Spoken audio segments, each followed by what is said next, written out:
राधे राधे। सभी हरिभक्तों और वैष्णव जनों के चरणों में मेरा प्रणाम। भक्तों, जब भगवान श्री कृष्ण से हम कोई रिश्ता जोड़ते हैं तो फिर उस रिश्ते को प्रभु श्री कृष्ण अपनी ओर से पूरी तरह निभाते भी हैं। एक भक्त और एक भगवान के बीच का रिश्ता कभी एक तरफा नहीं हो सकता।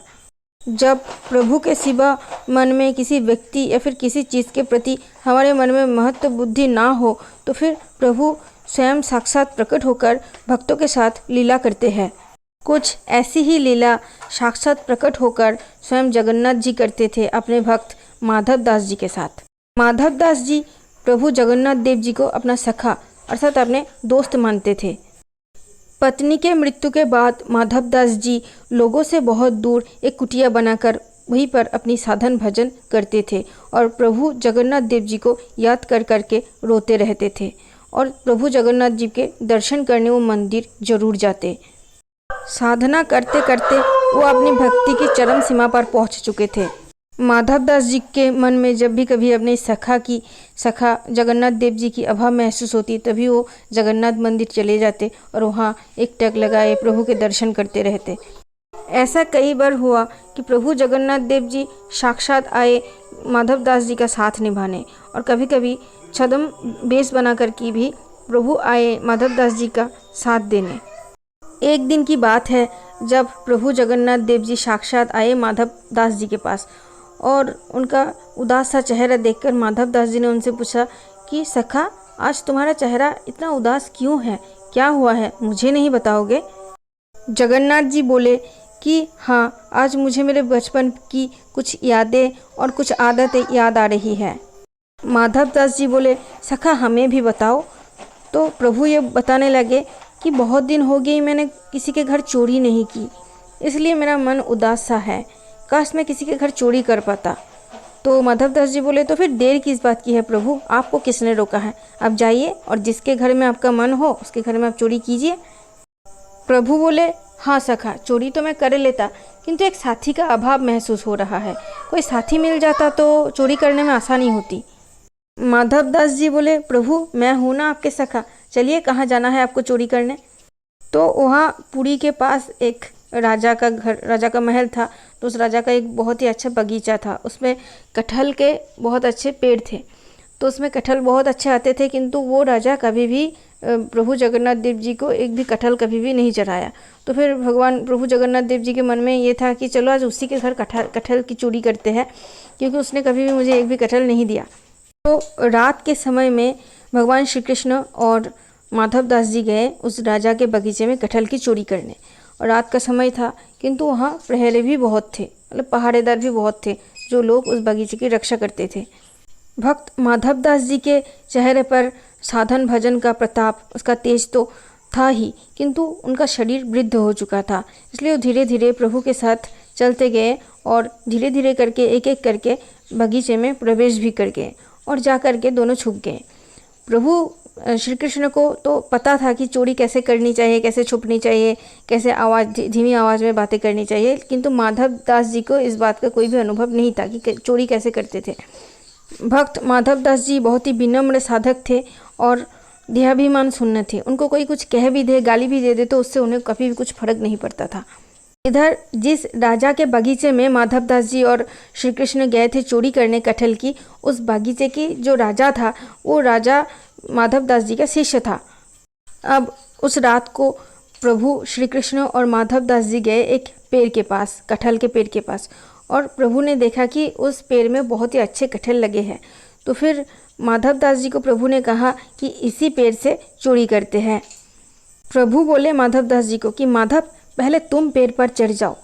माधव दास जी बोले प्रभु, मैं तो बूढ़ा हो चुका, किंतु आप चाहते हो तो ज़रूर चढ़ूँगा। तो माधव दास जी चढ़ते हुए बोले प्रभु, कौन सा कटहल? तो फिर उस आवाज़ को माली ने सुन लिया और माली झट से आ गए। तो रुको, मैं बताता हूँ कौन सा कटहल। और उस समय पर प्रभु ने माधव दास जी के हाथ पकड़ करके एक पेड़ के पीछे छुपा लिया माधव दास जी को। और प्रभु माधव दास जी को डांटने लगे, अरे माधव, ऐसे करोगे चोरी तो फिर तो पकड़े ही जाओगे, फिर चोरी ना हो पाएगी, पिटाई होगी पिटाई।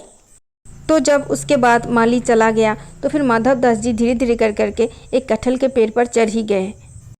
तो अंधेरा तो बहुत था, वहाँ लाइट की व्यवस्था तो ज़्यादा कुछ था नहीं और पुराने ज़माने की बात है। तो फिर माधवदास जी पेड़ पर चढ़ करके प्रभु को पुकारने लगे कि प्रभु कौन सा वाला कटहल लेंगे, ये वाला कि ये वाला, कौन सा वाला काट दूँ।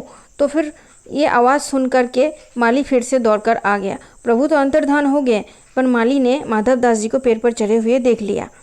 फिर माली ने माधवदास जी को चोर समझ करके नीचे उतारा और अच्छे से उनको बंदी बना करके उनकी पिटाई शुरू कर दी। और अगले दिन राजा के पास उनकी पेशी हुई।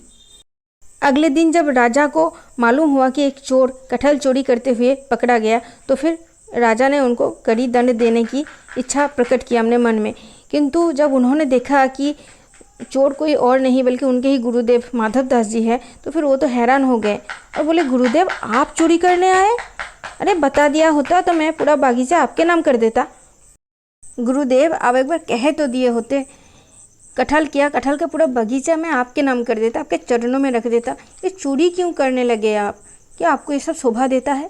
तो फिर गुरुदेव माधवदास जी बोले, अरे पूरी बात तो सुनो। तो फिर बताइए गुरुदेव। बोले, यहाँ नहीं, थोड़ा अंदर चलो, अंदर कमरे में तुमसे बात करनी है। तो जब अंदर कमरे में दोनों गए तो फिर राजा ने पूछा कि ऐसा कैसे हो गया, आपसे ये गलत कार्य कैसे हो गया? आपसे तो ऐसा आशा मुझसे नहीं थी। तो माधवदास जी बोले, अरे भैया मैं अपने मर्जी से थोड़ी यहाँ चोरी करने आया हूँ, मैं तो गलत संगति में पड़ करके चोरी करने आया था। गलत संगति? प्रभु कौन है ऐसा जिसने आपको चोरी करने के लिए भड़काया? बोले, और कौन, मेरे सखा जगन्नाथ। ये सब बातें सुन करके राजा गुरुदेव माधवदास जी के चरणों में गिर गए और अपना पूरा बगीचा प्रभु जगन्नाथ देव जी के नाम कर दिया। उस दिन शाम को जगन्नाथ जी फिर आए माधवदास जी के पास और माधवदास जी थोड़ा सा रूठ गए। बोले, प्रभु जाइए, मैं आपसे बात नहीं करूँगी, आप उस टाइम मुझे छोड़ करके चले गए थे। अरे थोड़ा रुक तो जाते, मुझे बचा तो लिया होता, मेरी कितनी पिटाई हो गई। तो खैर आप तो चोरी करने गए थे, देखिए मैं आपके नाम पर पूरी बगीचा लिखा के लाया हूँ। इस बात से दोनों ही बहुत खुश हो गए। और एक बार माधवदास जी जब बहुत ही बीमार थे, उनको एक ऐसी बीमारी थी कि उनको होश ही न रहता था और बेहोशी में उनके शरीर से मल और मूत्र निकाल जाते, उनको पता भी नहीं चलता था, ऐसी बीमारी थी। और ऐसी हालत में उनके आसपास कोई व्यक्ति, कोई मनुष्य कोई नहीं था कि उनकी सेवा को आए, किसी को कोई खबर ही नहीं था। तो एक दिन क्या हुआ, एक जगन्नाथ प्रभु जी एक किशोर के रूप में आए और माधवदास जी की सेवा करने लगे। प्रभु उस समय माधवदास जी के सारे कपड़े धोए जो कि मल मूत्र से सने हुए थे और प्रभु ने माधवदास जी के शरीर को भी बहुत अच्छे से साफ किया, उनको दवा दी, उनको खिलाया पिलाया, उनको स्वस्थ कर दिया। जब माधवदास जी को होश आया तो फिर उन्होंने देखा, अरे ये सेवक कौन है, मैं तो इसे ठीक से नहीं पहचान पा रहा हूँ।